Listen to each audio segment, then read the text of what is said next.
बहुत समय पहले एक राज्य में एक राजा रहता था। उसका एक पुत्र था।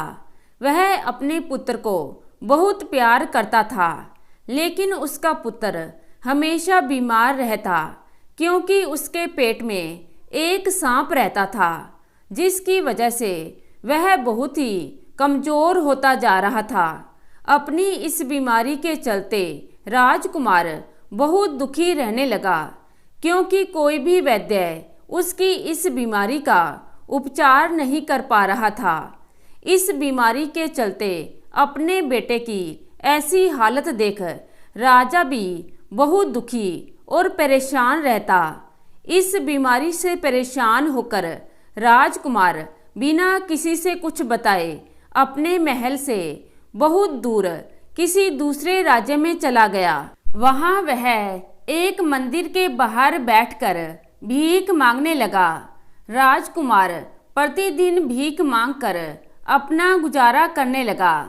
उस राज्य का एक राजा था, जिसकी 2 बेटियां थीं। एक दिन राजा की बड़ी बेटी ने कहा, हमारे पास जितनी भी खुशियाँ ऐशो आराम है, वह हमारे पिता के कारण है, क्योंकि हमारे पिताजी राजा हैं।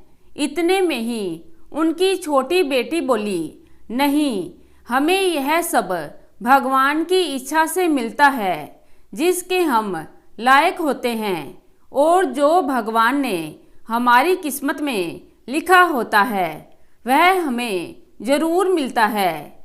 इतना सुनते ही राजा को क्रोध आ गया, क्योंकि राजा को केवल अपनी प्रशंसा सुनना पसंद था। उसने अपने मंत्री को बुलाया और आदेश दिया कि वह किसी भिखारी को ढूंढे, ताकि वह अपनी छोटी बेटी की शादी उससे करवा सके। राजा का हुक्म पाते ही मंत्री पूरे शहर में भिखारी को ढूंढने लगे। वहीं मंदिर के बाहर उन्हें राजकुमार भिखारी के रूप में दिखाई दिया। वे उसे महल में ले आए और राजा ने अपनी छोटी बेटी की शादी राजकुमार के साथ कर दी। राजकुमारी अपने पति को लेकर वहां से दूसरे नगर में चल दी।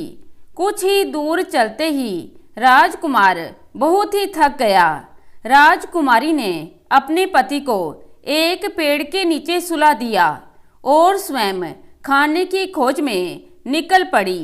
जब राजकुमारी वापस आई तो राजकुमार बहुत ही गहरी नींद में सो रहा था। उसने देखा कि एक सांप राजकुमार के मुंह से निकल रहा है। यह देख राजकुमारी बहुत हैरान हुई। तभी पास ही चींटियों के कच्चे घर में से एक दूसरा सांप बाहर आया। दोनों ही सांप बाहर आए थे खुली हवा और धूप सेकने के लिए। तभी मिट्टी के घर में से निकले सांप ने कहा, मैंने तुम्हें देखा है इस आदमी के मुंह से निकलते हुए। तुम क्यों इस आदमी को इतनी तकलीफ दे रहे हो? अगर किसी ने इस आदमी को जीरा और सरसों के तेल में बनी इस दवा को पिला दिया तो तुम वहीं मर जाओगे। तभी दूसरा सांप बोलता है, और अगर किसी ने तुम्हारे कच्चे घर पर उबलता हुआ पानी या गरम तेल डाल दिया तो यह सब चाहिए उन्हें तुम्हें मारने के लिए। और उन सब को क्या मिलेगा? सोने से भरे मटके, जिनकी तुम रात दिन रखवाली करते हो। यह सब राजकुमारी सुन रही थी। राजकुमारी उनकी भाषा समझ सकती थी। उसे पता चला कि कौन सी दवा पति के इलाज में काम आ सकती है, जिससे उसका पति ठीक हो जाएगा। और देखते ही देखते वह सांप वापस राजकुमार के मुंह में चला गया।